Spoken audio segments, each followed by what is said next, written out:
یا بنی اقم الصلاۃ وامر بالمعروف، کہ اے میرے بیٹے نماز کو قائم کر، وامر بالمعروف اور اچھائی کا حکم دے، اچھے کاموں کا، عدل اور انصاف کا حکم دے، وانہا عن المنکر اور برائی سے روک، واصبر علی ما اصابک، اور جب تو یہ کرے گا بہت سے ریئیکشنز ہوں گے، جب تو اچھائی کی طرف بلائے گا، حق اور عدل اور انصاف کی طرف بلائے گا، برائی سے روکے گا، غلط کاموں سے روکے گا، ایکسپلائٹیشن سے روکے گا، تو ضرور ایسا ہوگا کہ کچھ نہ کچھ ریئیکشن ان لوگوں کی طرف سے اٹھے گا کہ جو اسی زندگی کو پسند کرتے ہیں، جن کے مفاد جڑے ہوتے ہیں ایکسپلائٹیشن سے۔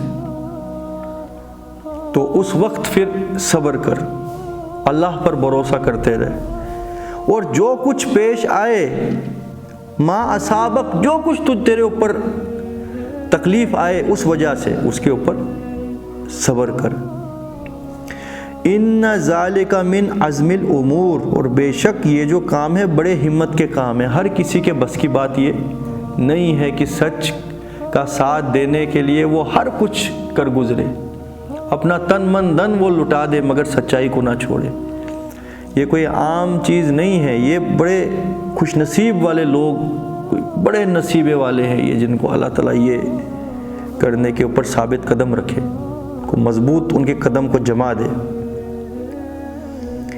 تو یہاں پہ سورۃ العصر کی ڈٹو ایکسپلینیشن ہمیں ملتی ہے کہ والعصر، اللہ تعالیٰ فرما رہے ہیں وقت کی قسم، زمانے کی قسم، ان الانسان لفی خسر، کہ تمام انسان جو ہیں خسارے میں ہیں، یعنی جہنم کا ایندھن بننے والے، الا الذین آمنوا، سوائے ان کے کہ جو سچے دل سے ایمان لائے، وعاملوا الصالحات، اور نیک عمل کرتے رہے، وتواصوا بالحق وتواصوا بالصبر، اور خالی اتنا ہی نہیں کہ وہ اپنے کمروں میں بیٹھ کے، مسجد میں بیٹھ کے جو ہے ایمان کا دعویٰ کر کے اور سٹیٹک ہو گئے، ڈورمنٹ سٹیٹ میں چلے گئے، ایک دوسرے کو بھی سچائی کی طرف بلاتے رہے، وتواصوا بالحق، اور ایک دوسرے کو پھر صبر کی نصیحت بھی کرتے رہے کہ اب اگر تم نے حق کا ساتھ دینا ہے تو اب بہت سی مصیبتیں پیش آنے والی ہیں، تو اس کے اوپر جم جانا، یہ نہیں کہ تھوڑی سی تکلیف نہیں آئے تو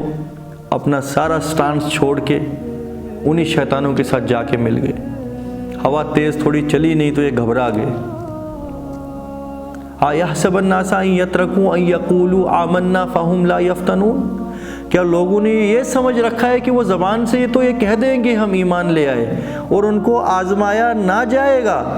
وَلَقَدْ فَتَنَّ الَّذِينَ مِن قَبْلِهِمْ، ہم نے تو ضرور آزمایا ہر کسی کو جو کوئی ان سے پہلے بھی گزرے ہیں۔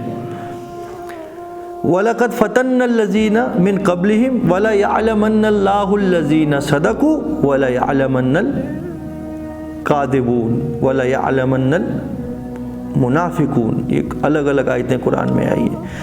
جب ہم نے آزمایا تبھی تو ثابت ہوا کہ کون اپنے دعوے میں سچے ہیں اور کون جھوٹے اور منافق ہیں۔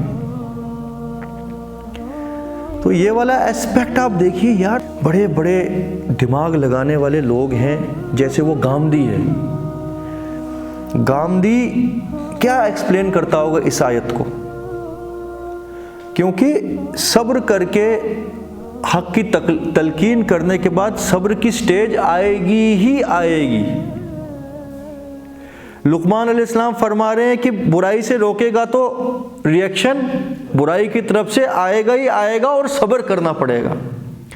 جو انہوں نے انٹرپریٹیشن کی ہوئی ہے اسلام کی شکل بگاڑنے والے، یہ امریکن مولوی، یہ دجال کے چمچے، یہ کہتے ہیں کہ تمہاری نماز، روزہ، حج، زکوٰۃ یہ تمہاری پرسنل لائف سے ڈیل کرتا ہے دین، اس میں تو کبھی وہ ریئیکشن آنے کا کوئی چانس ہی نہیں ہے۔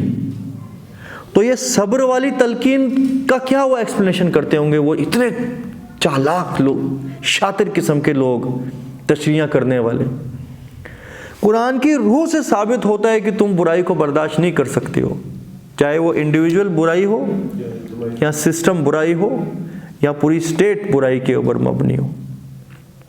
چاہے ایکسپلوٹیشن ایک فرد کر رہا ہو، اگر تم واقعی مومن ہو تم اس فرد کا ہاتھ پکڑو گے، برائی نہیں کرنے دو گے۔ اگر سوسائٹی کر رہی ہے تم اس سوسائٹی کے آگے آڑے آؤ گے، اگر وہ پوری سویلائزیشن کر رہی ہے تم اس سویلائزیشن کے آڑے آؤ گے۔ تو اس کے اندر تو تمہیں پیسنے کی کوشش کی جائے گی۔ اب اگر یہ والی سٹیج ہی نہیں کسی کی پوری زندگی میں آئے کہ صبر کرنا پڑے یا دوسری طرف سے کوئی ریئیکشن ہو، وہ کون سے دین کی تلقین کرتے ہیں لوگوں کو؟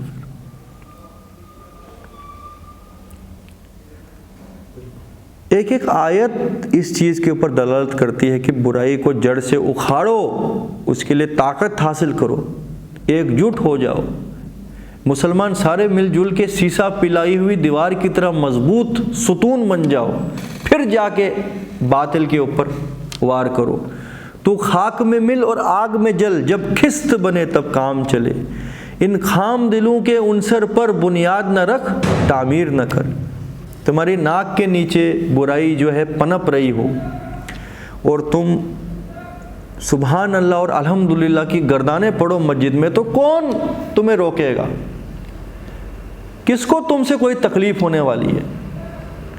اور جو برائی ہے وہ بڑھتی ہی جائے گی، ایکسپلوٹیشن بڑھتی ہی جائے گی۔ اللہ کے حکموں کو قدموں تلے پامال کیا ہی جا رہا ہے، اور تمہاری گردانیں سبحان اللہ اور الحمدللہ۔ بیسک فنڈا گاندھی اور اس کے الائز، یہ جو شیطان کے بہت بڑے ایجنٹس ہیں، آستین کے سانپ، ان کا یہی ہے کہ دین جو ہے وہ خطاب کرتا ہے ایک انڈیویجول کی زندگی میں پرسنل، فل سٹاپ۔ سمجھ رہے ہیں؟ مطلب اللہ رب العالمین نے جو رسول دنیا میں بھیجے، ان کا کام تھا بس تم اپنی سیلف پیوریفیکیشن کرو، اور چاہے تمہارے پڑوس میں کسی عورت کو ایکسپلائٹ کیا جا رہا ہے، تمہیں کچھ بولنے کی ضرورت نہیں۔ یہ تو پھر مذہب ہے، چند رسومات ہیں، پیدا کیسے ہونا ہے، مرنا کیسے ہے، شادی کیسے کرنی ہے، بات ختم۔ ناک کے نیچے برائی ہو رہی ہو تو جب تمہاری ذمہ داری نہیں ہے اس کو روکنا، ان کے حساب کیسے لانتی ہیں یار یہ۔ اور مین میں آپ کو اس لیے بتا رہا ہوں کیونکہ اب دین کی طرف آ گئے ہم الحمدللہ، اب یہ سب فتنے بالکل اٹیک کریں گے آج نہیں تو کل، کہ دین کا مقصد تمہاری پرسنل لائف سے ہے، انڈیویجول لائف سے ہے، سیلف پیوریفیکیشن کرتے رہو، دیٹس اٹ۔ دین تو بہت دور کی بات ہے، اگر کسی مرد کے آگے کسی پہ ظلم ہو رہا ہو، اگر وہ ظلم کو نہ روکے، وہ تو مرد کہلانے کے لائق بھی نہیں ہے، وہ تو مردار ہے، مردہ، وہ مردہ انسان مسلمان کبھی نہیں ہو سکتا، کیونکہ اللہ نے فرمایا ہے کہ برائی کے خلاف جد و جہد کرو، برائی کو روکو، مظلوموں کی جو ہے مددگار بنو، ظالموں کا ہاتھ پکڑو، اور یہ گراس روٹ لیول سے ٹاپ لیول تک۔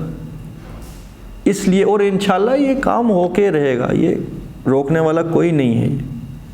اللہ تعالیٰ نے 3 بار، اللہ کو 3 بار ریپیٹ کرنے کی ضرورت نہیں ہے کوئی بھی چیز، مگر هو الذی ارسل رسولہ بالهدى ودین الحق لیظہرہ علی دین کلہ ولو کرہ المشرکین، ولو کرہ المشرکون، 2 بار ولو کرہ المشرکون، اور 1 بار آیا ہے اس آیت کے آخر میں وکفیٰ باللہ شہیدا، وہی تو ہے جس نے اپنے رسول کو بھیجا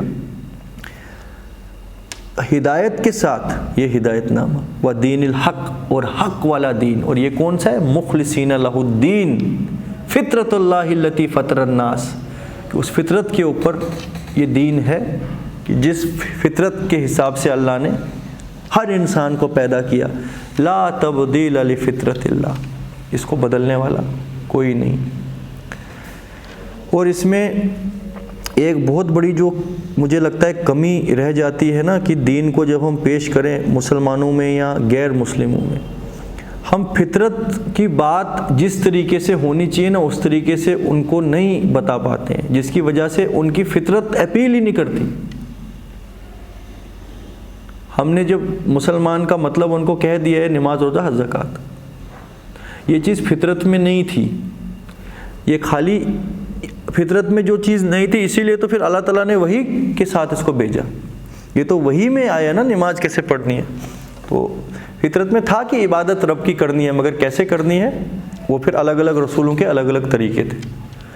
مگر عدل اور انصاف، امیر اور غریب برابر ہیں، کوئی غلام نہیں کوئی مالک نہیں۔ اللہ نے ہر جو اولاد کی ماں کے پیٹ میں پیدا کی وہ آزاد پیدا کی، اس کو غلام کوئی نہیں بنا سکتا۔ امیروں سے لیا جائے اور غریبوں کو دیا جائے عدل اور انصاف کے ساتھ، اور اگر اس میں کوئی بیچ میں چوری کرے یا ڈنڈی مارے اس کے ہاتھ کاٹے جائیں۔ یہ باتیں عام عوام کو کون بتانے والا ہے؟ ایسا قانون بن ہی نہیں سکتا ہے کہ جس سے امیر اور امیر ہوتا جائے اور غریب کی کمر ٹوٹتی جائے۔ ہر انسان کی بنیادی ضرورت، اس کا کھانا، صاف پانی، اس کا پینا، اس کا رہنا، یہ حکومت کی ذمہ داری ہے۔ یہ اس کا جہاں مرضی سے وہ ان کی ریکوائرمنٹ پوری کرے۔ اس کے بچے کی تعلیم، اس کی جو ہے میڈیکل، اور جو کوئی ان سب چیزوں کے بیچ میں چوری کریں یا ڈنڈی مارے ان کے ہاتھ کاٹے جائے۔ ڈاکو ہیں وہ، لٹیرے ہیں جو عام عوام کا خون چوس رہے ہیں۔ پھر کون چوری کرے گا؟ یہ باتیں کون بتاتا ہے بتاؤ؟ اور اس میں کوئی نہیں یہ حکم ہے کہ خالی مسلمانوں کے ساتھ عدل ہوگا، ہر کسی کے ساتھ، چاہے مسلمان ہو یا غیر مسلم ہو۔ اگر دین اللہ کا ہے، ہر انسان جو ہے اس کے اندر عدل اور انصاف کے ساتھ اپنی زندگی گزارے گا، کوئی کسی پہ زیادتی نہیں کر سکتا۔ تو ایکچولی میں no one will do injustice to no one, یہ ہے اسلام۔ تو آبویسلی اس بات میں تو ایلیٹ کلاس ایکسپلائٹیشن کرنے والوں کے جو مفاد کے اوپر تو بہت بڑا اٹیک ہے یہ، تو وہ کہاں برداشت کریں گے ایسی بات؟ تو ان ذالک من عزم الامور، اے میرے بیٹے واقعی میں یہ بڑی ہمت اور حوصلے کے کام ہے۔ ایک جگہ ترجمے میں لکھا ہے کہ یہ بڑے نصیبے والوں کو ملتی ہے یہ چیز،